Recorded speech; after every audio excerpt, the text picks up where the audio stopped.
नमस्कार साथियों, स्वागत है आपका एसआर क्लासेस के ऑनलाइन प्लेटफॉर्म पर। जैसा कि हम लोगों ने पिछली कुछ क्लासों में मैथ्स के इंडेफिनिट इंटीग्रेशन के टॉपिक को कवर करने की कोशिश की थी, बट आज थोड़ा सा मैं चाहता हूं कि सब्जेक्ट में थोड़ा सा चेंज हो और कुछ नए सब्जेक्ट के साथ आज मैं आपके सामने उपस्थित हूं।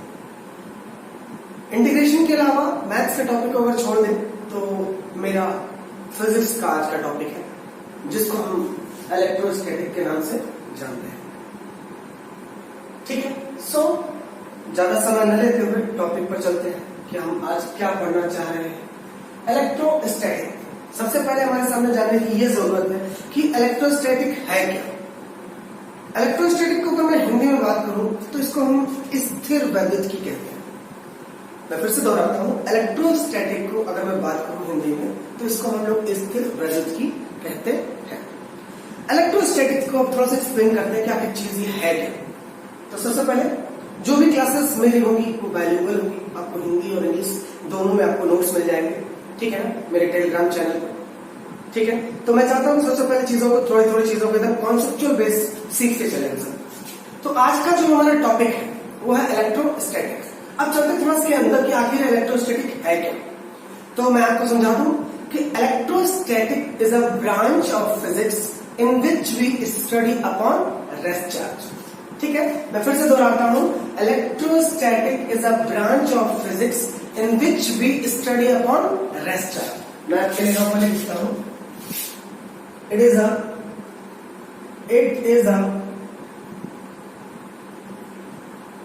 branch of physics in which we study upon rest charge। ठीक, भौतिक विज्ञान की वो शाखा जिसके अंतर्गत हम स्थिर आवेशों का अध्ययन करते हैं उन्हें हम इलेक्ट्रोस्टैटिक बोलते हैं, यानी स्थिर वैद्युत की कहते हैं। मैं फिर से दोहराता हूं, भौतिक विज्ञान की वह शाखा जिसके अंतर्गत हम स्थिर आवेशों का अध्ययन करते हैं उन्हें हम इलेक्ट्रोस्टैटिक कहते हैं। तो फिर से it is a branch of physics in which we study upon a rest charge. तो वो हर एक ब्रांच यानी इलेक्ट्रोस्टैटिक के अंदर हम रेस्ट चार्ज के ऊपर स्टडी करते हैं। अगर चार्ज हमारा मोशन में है तो हम उसको स्टडी नहीं कर सकते, ठीक है ना। हमारा यहाँ पर कॉन्सेप्ट बेस्ड यही है कि जहां पर चार्ज रेस्ट पर होगा इलेक्ट्रोस्टैटिक्स वहीं पर हम अप्लाई कर सकते हैं और कहीं नहीं कर सकते, ठीक है ना। सो फिर से समझ लेते हैं कि it is a branch of physics in which we study upon rest charge.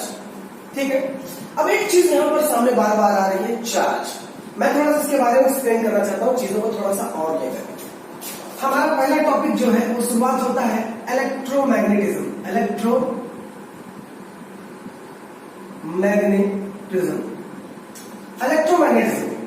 Electromagnetism के तीन ब्रांचेस होती है। मैं चाहता हूं तीनों आप देख लें बारी। सबसे पहला आपका होता है इलेक्ट्रोस्टैटिक्स, दूसरा आपका होता है मैग्नेट, और तीसरा आपका होता है इलेक्ट्रोमैग्नेट। ठीक, स्थिर वैद्युत की चुंबक और वैद्युत चुंबक, स्थिर वैद्युत की चुंबक और चुंबक। सबसे पहले इन तीनों चीजों को हम बारी बारी से समझने की कोशिश करेंगे कि ये चीजें है क्या, हमारे सामने आई है तो इनके बारे में बहुत बेहतर जानकारी हमारे पास होनी चाहिए, बहुत बेहतर नॉलेज हमारे पास होना चाहिए, तभी हम आगे बढ़ेंगे। तो आइए सबसे पहले हम बात करते हैं इलेक्ट्रोस्टैटिक, जिसके बारे में मैं बात कर चुका हूं। तो it is a branch of physics in which we study upon a rest charge. भौतिक विज्ञान की वो शाखा जिसके अंतर्गत हम स्थिर आवेशों का अध्ययन करते हैं उन्हें हम स्थिर वैद्युत की कहते हैं। मतलब यहां पर चार्ज किसमें है, charge is at rest. Charge यहां पर किसमें है, रेस्ट में। इस बात को बहुत ध्यान से कि इलेक्ट्रोस्टैटिक में हमारा चार्ज कहां पर होता है, रेस्ट में होता है। अब आती है बात मैग्नेट की। मैग्नेट सबसे पहली चीज कि मैग्नेट, तो इसको समझते हैं। It is a branch of physics in which electron is moving with constant velocity. ठीक है ना, भौतिक विज्ञान की वह शाखा जिसके अंतर्गत इलेक्ट्रॉन एक नियत चाल से गतिमान होते हैं। फिर से समझाता हूं आपको, भौतिक विज्ञान की वह शाखा जिसके अंतर्गत इलेक्ट्रॉन एक नियत चाल से गतिमान होते हैं। इंग्लिश में समझते हैं कि it is a branch of physics in which we study upon charge moving with constant velocity. ठीक है ना। तो यहां पर charge moving with constant velocity, charge moving with constant velocity, ये समझने की जरूरत है मेरे पास कि कौन सी चीज में क्या क्या होता है। इसमें आप फिर से समझ लीजिए मेरी बात को। चार्ज इज एट रेस्ट, ठीक है ना। Electrostatics is a branch of physics in which we study upon a rest charge, ठीक है ना, rest charge. Magnetism is a branch of physics in which we study upon charge moving with constant velocity. यानी यहां पर charge rest पर है, यहां पर चार्ज कांस्टेंट वेलोसिटी से मूव कर रहा है। अब आती है कहानी इलेक्ट्रोमैग्नेट की। आखिर इलेक्ट्रोमैग्नेट है क्या? तो electromagnet is a branch of physics in which we study upon charge is at accelerated condition. मतलब कि भौतिक विज्ञान की वह शाखा जिसके अंतर्गत हम त्वरित आवेशों का अध्ययन करते हैं। त्वरित मतलब एक्सेलरेटेड चार्ज, ठीक है ना। The branch of physics in which we study upon an accelerated charge. So यहां पर हम लिख सकते हैं charge is at acceleration, charge is at acceleration, ठीक है ना। चार्ज हमारा एक्सेलरेट, तो बात को समझने की जरूरत है। यहां पर चार्ज रुका हुआ है, चार्ज भाग रहा है, और चार्ज यहां पर क्या हो गया? पागल हो गया, एकदम। जब कोई पागल होता है तो बहुत तेजी से कहीं ना कहीं क्या होता है? भागने की कोशिश करता है, इधर उधर रैंडम मोशन करता है, ठीक है ना। सो फिर से समझते हैं।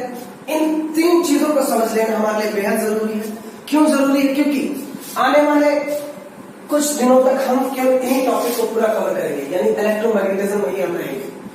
केवल दिन के कैलेंडर बदलते रहेंगे, बट टॉपिक सारे आपके इसके अंडर ही आते रहेंगे। अब आप देख लीजिए, इलेक्ट्रोस्टैटिक हो गया, मैग्नेट हो गया, इलेक्ट्रोमैग्नेट हो गया, एसी हो गया, मैग्नेटिज्म हो गया, ये सारे के सारे टॉपिक क्या होंगे? आपके इसी के अंदर कवर करते हैं। कैपेसिटर तक इसके अंदर आपके रहेंगे। तो दिन के तारीख केवल बदलती रहेगी, बट टॉपिक हमारा क्या रहेगा? सेम रहेगा। अब थोड़ा सा चीजों को आगे बढ़ाते हैं। तीनों में एक चीज कॉमन यहां पर है। क्या कॉमन? मैं चाहता हूं उसको बाहर कर लें।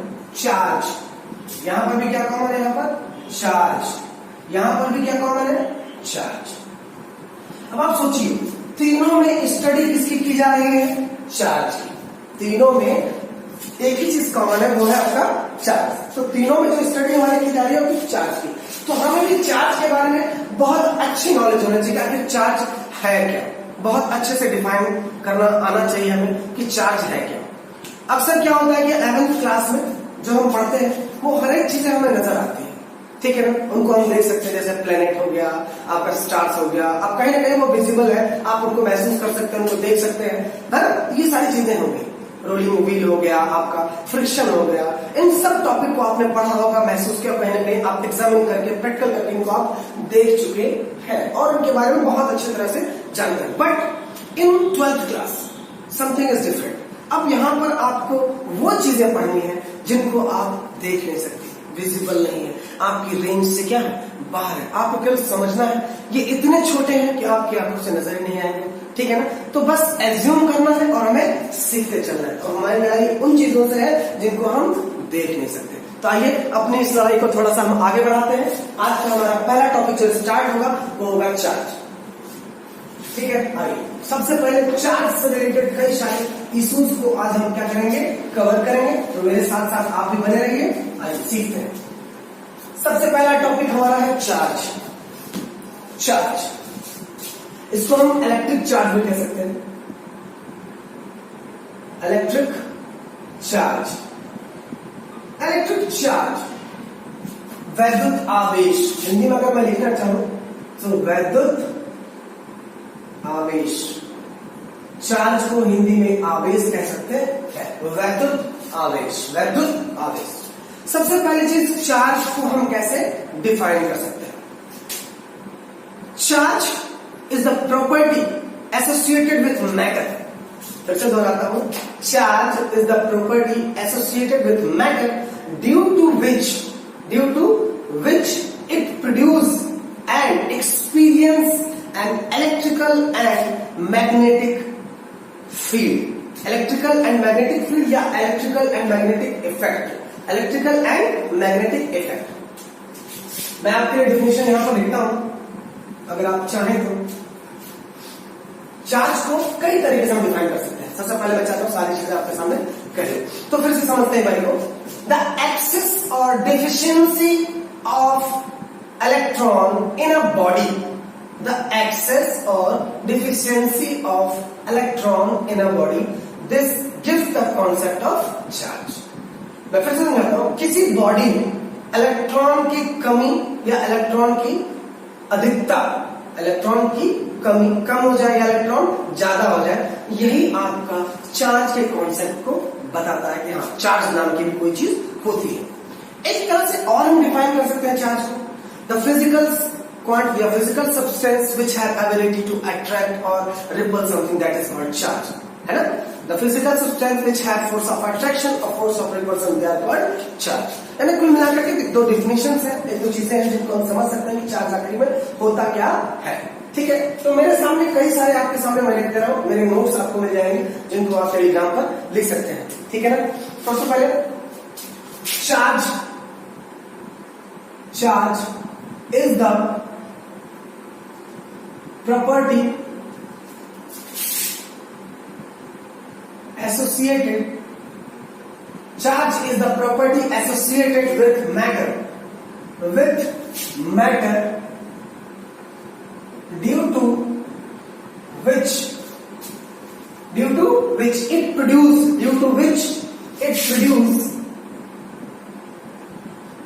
produce and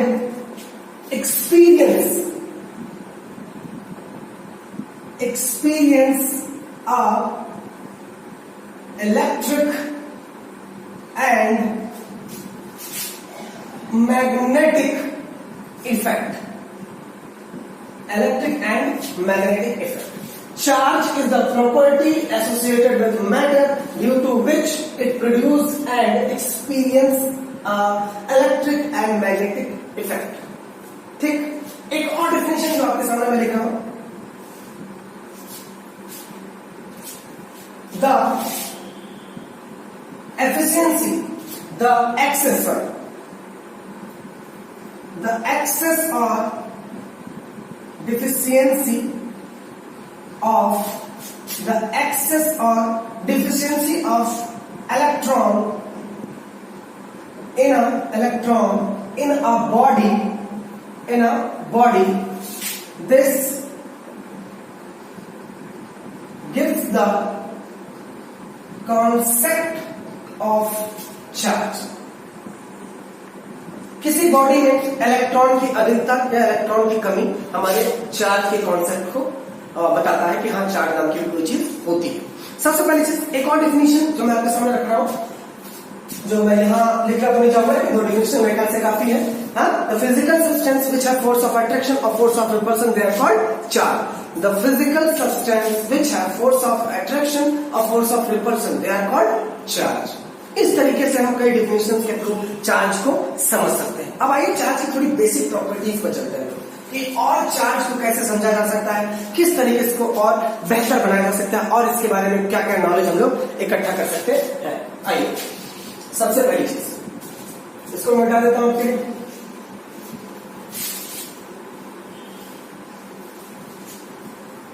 अब चार्ज को कुछ यूनिट्स के बारे में बात करेंगे और चार्ज को समझने की कोशिश करेंगे।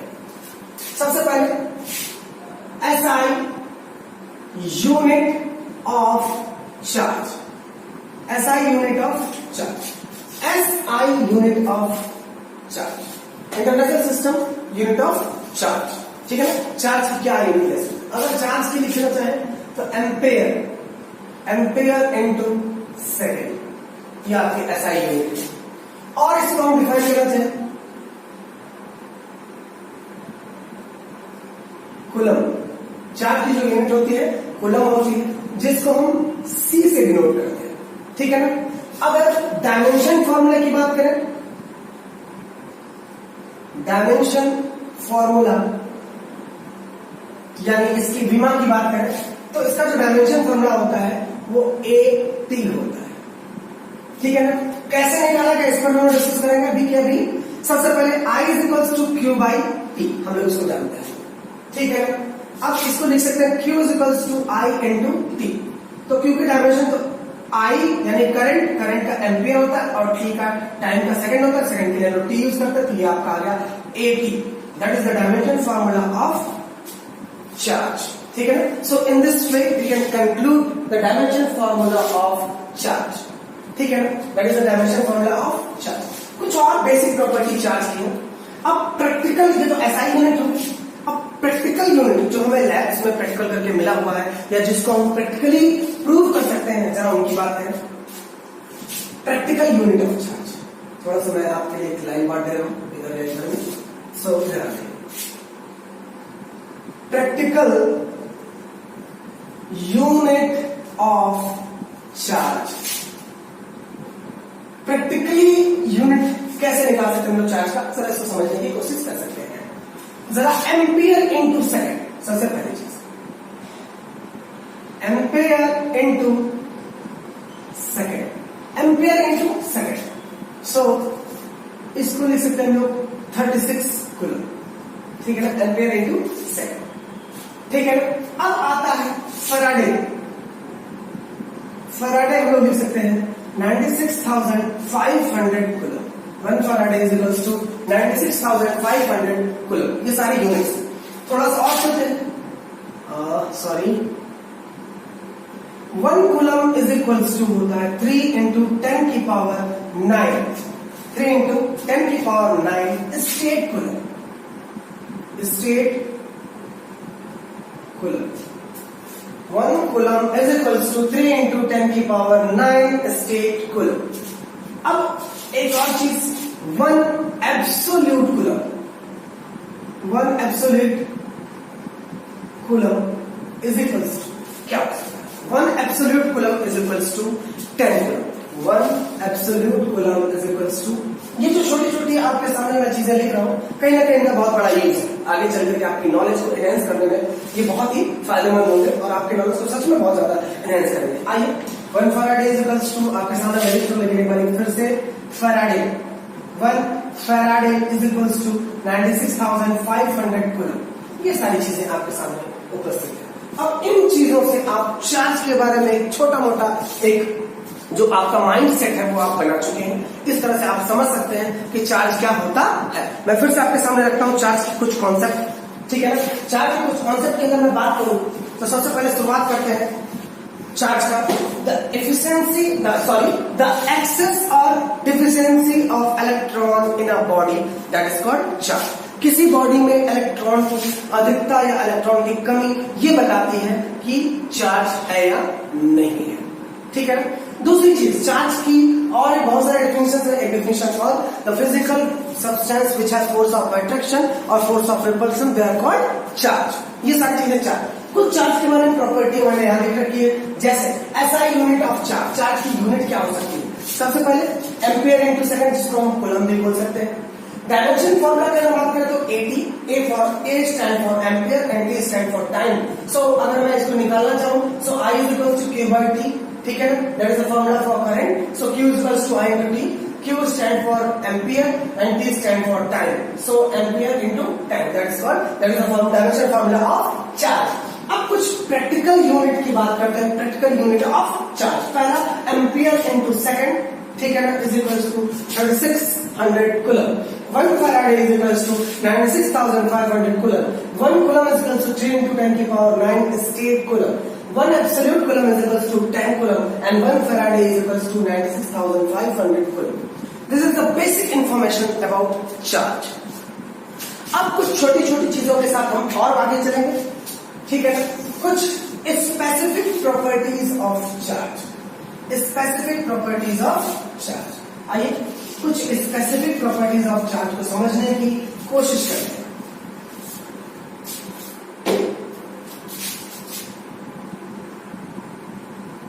specific properties of charge, specific properties of charge. आज हमें लगे यार कुछ न कुछ चार्ज के बारे में सीख कर ही जाना है और समझना है कि आखिर चार्ज के लिए और क्या क्या। सबसे पहली चीज जो हमें जानना है कि चार्ज है क्या, which type quantity charge is, ठीक है ना। ये समझना है कि किस टाइप की क्वांटिटी या किस प्रकार के ये क्वांटिटी है, ठीक है ना, किस प्रकार की क्वांटिटी है। So a charge, this type quantity is a charge, ठीक है ना। सबसे पहले नंबर 1 जो मैं लिखना चाहूंगा स्पेसिफिक प्रॉपर्टीज में, अ charge is a scalar quantity. सबसे पहले charge is a scalar quantity, charge is a scalar quantity. थोड़ा इस पर चर्चा कर ले, क्या ऐसा क्या है कि इसे हम स्केलर क्वांटिटी समझ सकते हैं, ठीक है ना। Why we called a charge is a scalar quantity? That is a question.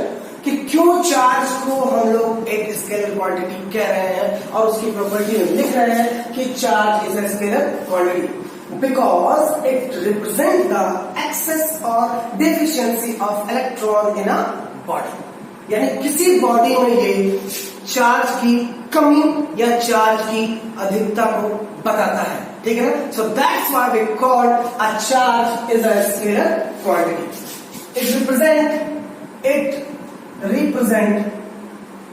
it represent the excess or deficiency of electron in a body is called charge, is called charge. किसी body में, किसी वस्तु में, किसी object में electron की कमी और इलेक्ट्रॉन की अधिकता को यह बताता है, इसीलिए हम इसे कहते हैं कि चार्ज हमारी क्या है, एक अदिश राशि है, ठीक है ना। हिंदी में स्केलर क्वांटिटी को अदिश राशि बोलते हैं, ठीक है ना। चलिए आगे बढ़ते हैं एक और फेनोमेना के साथ में। अब जो सेकेंड क्वांटिटी है, charge is transferable. Charge is transferable. Charge transferable. Transferable का in the sense, suppose हमारे पास एक बॉडी है जो कि चार्ज है और एक बॉडी है जो कि अनचार्ज। एक मार्कर है और एक डस्टर है। Suppose this duster is a charged body and this is uncharged body. फिर से बोलता हूँ, मान लीजिए ये आपके कोई आवेशित है और ये आवेशित नहीं है, ठीक है ना। It is a charge body, it is a uncharged body. जब हम किसी चार्ज बॉडी को एक अनचार्ज बॉडी के पास ले जाकर रखते हैं तो चार्ज बॉडी से चार्ज ट्रांसफर हो जाते हैं किसी अनचार्ज बॉडी में, ठीक है ना। या एक तरीका और भी है, फ्रिक्शन से भी चार्ज का। सपोज हमारे पास ये हाथ है, हमारे पास एक, इसको अगर हम आपस में लगाते हैं तो देयर इज अ ट्रांसफॉर्मेशन और transfer of charge from one hand to another hand. So this is a way in by which we can transfer a charge from one body to another body. तो फिर से समझाता हूं कि अगर एक body आपकी चार्ज है और एक बॉडी आपकी अनचार्ज है, अगर हम इनको पास में ले जाएंगे तो चार्ज बॉडी से चार्ज ट्रांसफर हो जाएंगे अनचार्ज बॉडी की तरफ, ठीक है ना। So that's why we can say that कि चार्ज इज ट्रांसफरेबल। इसीलिए हम इसको कह सकते हैं कि चार्ज हमारा क्या है, ट्रांसफरेबल है, इसको हम लोग ट्रांसफर कर सकते हैं। आइए थोड़ा सा आगे चलते हैं एक कॉन्सेप्ट के साथ और आगे बढ़ते हैं। Charge is always associated with mass. Charge is always associated with mass, ये समझते हैं। थर्ड पॉइंट जो हमारा है वो है charge is always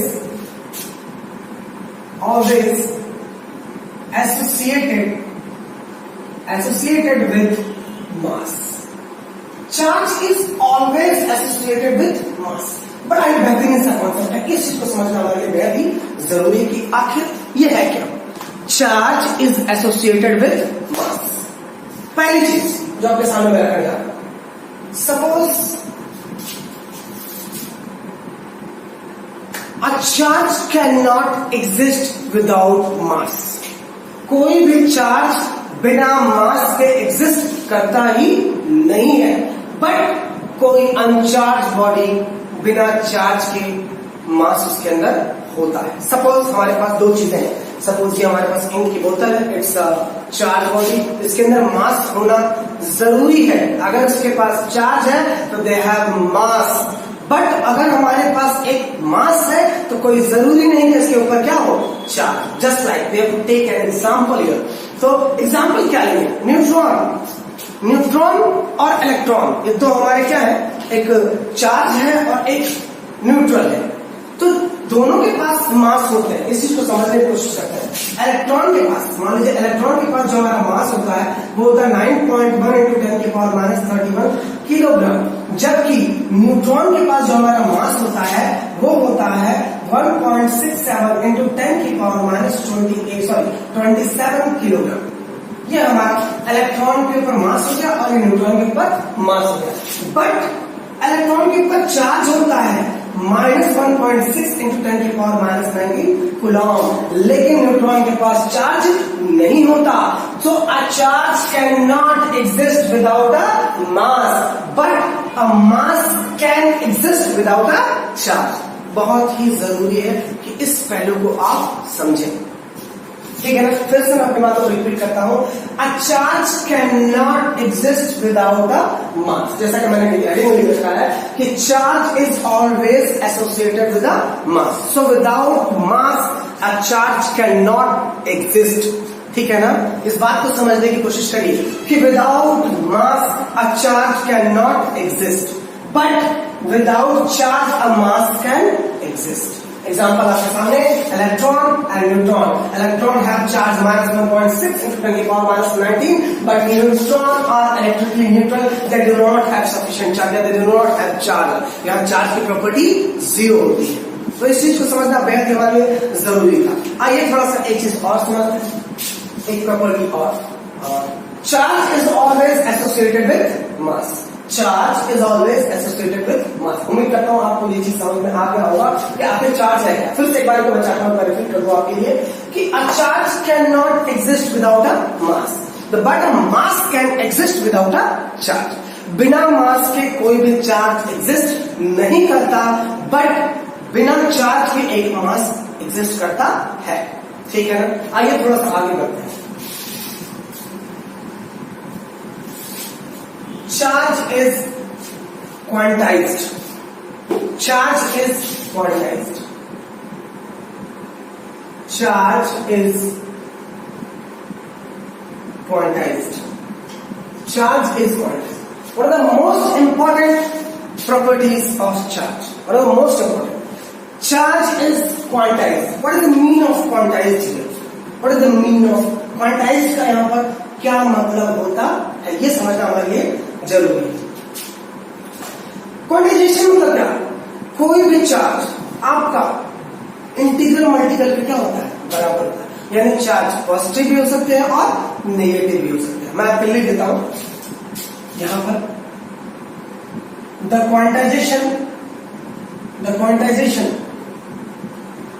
quantization of charge,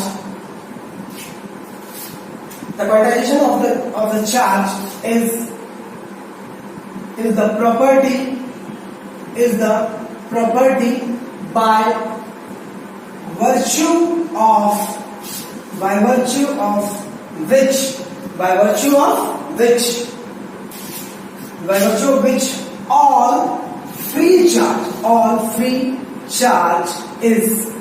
all free charge are integral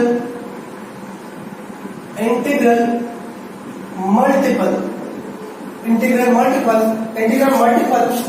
of a basic unit.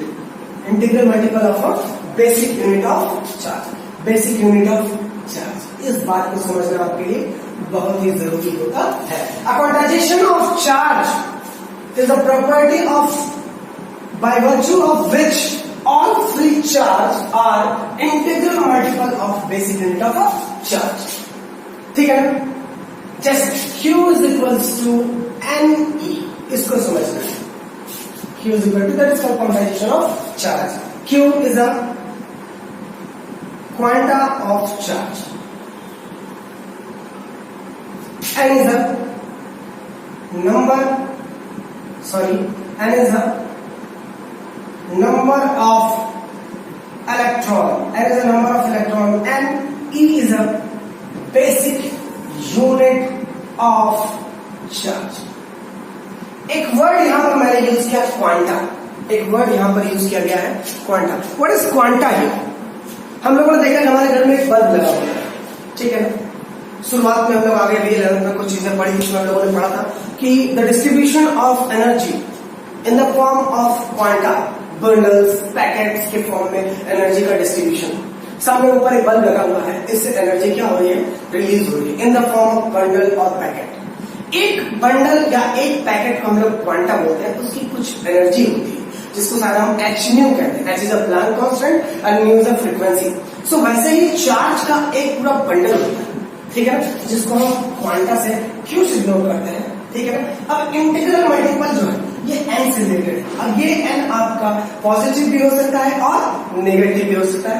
इस बात को समझाने के लिए आपको इतनी बड़ी कहानी आपकी करनी पड़ी, ठीक है। सो this is the basic property of charge. कुछ और छोटी मोटी प्रॉपर्टीज के साथ हम आगे चल रहे हैं। आइए थोड़ा सा कुछ और प्रॉपर्टीज समझने की कोशिश करते हैं। Charge is conserve. सबसे पहली चीज, charge is conserve. Charge is conserve, इसको समझने की कोशिश करें।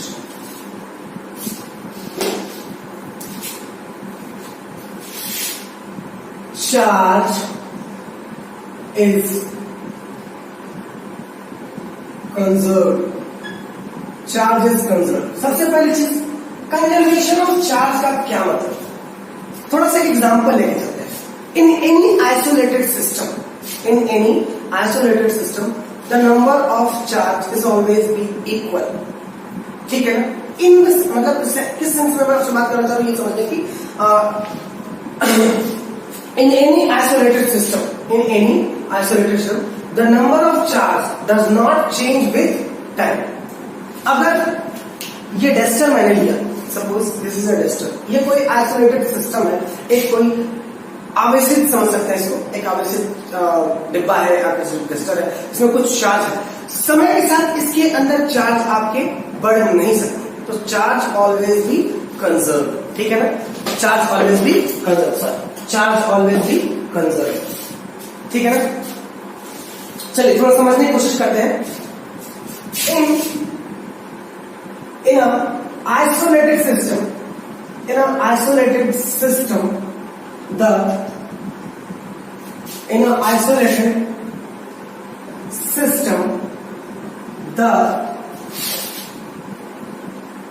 number of charge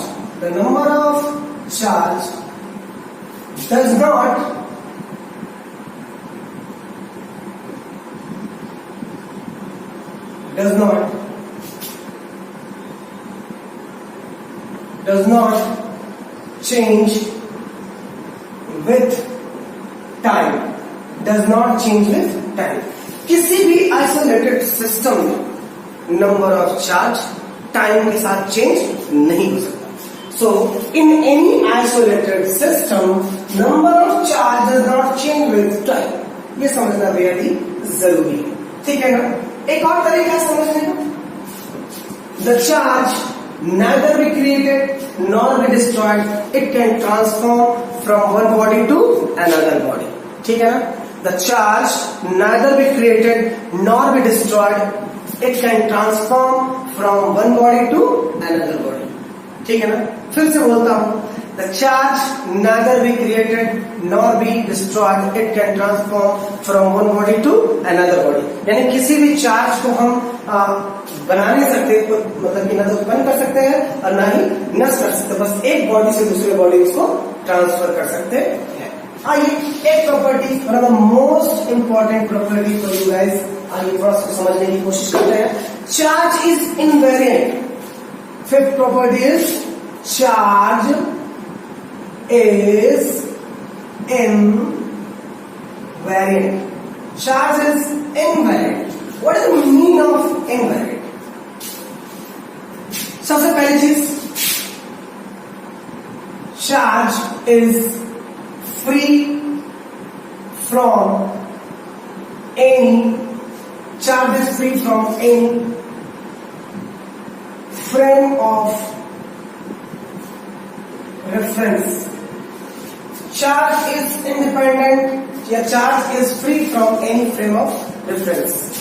frame of reference या फ्री को हम लिख करके यहां पर इंडिपेंडेंट लिख देते, मुझे लगता है ज्यादा रहेगा. Independent, charge is independent from any frame of reference. अगर किसी चार्ज को किसी फ्रेम रख करके वेलोसिटी ऑफ लाइट से घुमा दे तो उस चार्ज में कोई चेंज नहीं हो सकता. So that's why we can say that the charge is invariant. So charge is independent from any frame of reference. ठीक है ना? Change on a body does not.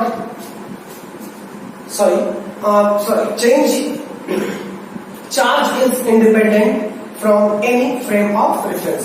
Suppose एक चार्ज को किसी हमने डिब्बे में रख दिया और उसको वेलोसिटी ऑफ लाइट से क्या कर दिया, मूव करा दिया, तो चार्ज के ऊपर कोई इम्पैक्ट नहीं पड़ता. ठीक है ना? इस चीज को समझने की हमें क्या है जरूरत है. और एक आखिरी प्रॉपर्टी है अट्रैक्शन और रिपल्शन की, मैं चाहता हूं उसको भी आप लोग देखें. अट्रैक्शन और repulsion.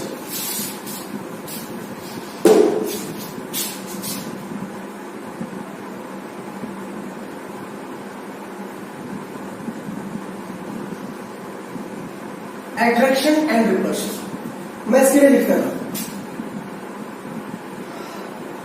Like charges always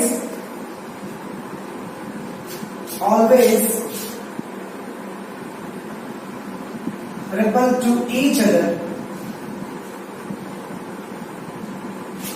but unlike charge always attract to each other. इसका क्या मतलब? समान आवेश हमेशा एक दूसरे को प्रतिकर्षित करते हैं, यानी एक दूसरे से दूर भागते हैं, जबकि डिफरेंट टाइप के, सपोज एक पॉजिटिव और एक नेगेटिव, ये हमेशा एक दूसरे को अट्रैक्ट करते हैं. तो इस चीज को समझना जरूरी है. अगर पॉजिटिव पॉजिटिव है तो दोनों के बीच क्या होगी, दुश्मनी होगी. अगर पॉजिटिव नेगेटिव है तो दोनों के बीच क्या होगा, प्यार होगा. इस चीज को समझिए, यानी हम समझ सकते हैं. सो इनके बीच रिपल्सन होगा और इनके बीच अट्रैक्शन होगा. So in this way we can understand the specific properties of charge. ठीक है ना? तब तक मैं चाहता हूं इसको थोड़ा सा देखें प्लीज.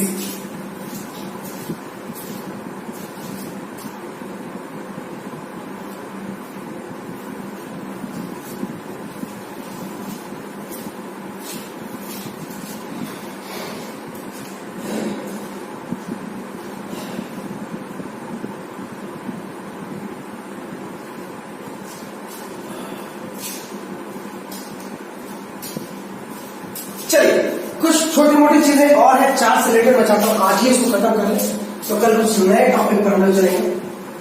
आइए, सबसे पहली चीज, चार्ज के कुछ टाइप्स ऑफ चार्ज पढ़ लेते हैं, कितने टाइप के होते हैं. ठीक है, सबसे पहले चार्ज की सिर्फ दो टाइप्स. सबसे पहले पॉजिटिव और दूसरा आपका negative. Positive means proton, negative means electron. Proton and electron. Mass of proton की बात करें यानी पीएम ले सकते हैं. PM in the sense mass of proton कितना होता है, ये होता है 1.67 इंटू 10 की power -28 kilogram. Charge on proton यानी पीसी को अगर हम लिखना चाहें इसको लिख सकते हैं 1.6 इंटू 10 की पावर -19 कूलम पॉजिटिव. EM यानी मास ऑफ इलेक्ट्रॉन ये होता है 9.1 इंटू 10 की पावर -31 किलोग्राम, जबकि चार्ज होता है EC यानी charge on electron is -1.6 into 10 की पावर -19 किलोग्राम. सो इस तरह से हम लोग समझ सकते हैं कि चार्ज की क्या क्या यूनिट होती है, क्या क्या चीजें हमारी होती है। इन सब चीजों को समझने के बाद मैं उम्मीद करता हूं कि आपको समझ में आया होगा। तब भी अगर आपके दिल में कोई डाउट होता हो तो प्लीज मुझे मैसेज करें, मैं आपके मैसेज का जरूर जवाब दूंगा।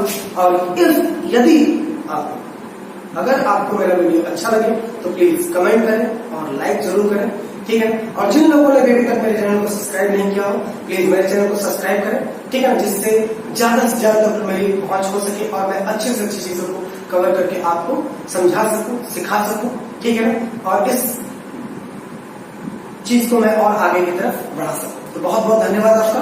Good night.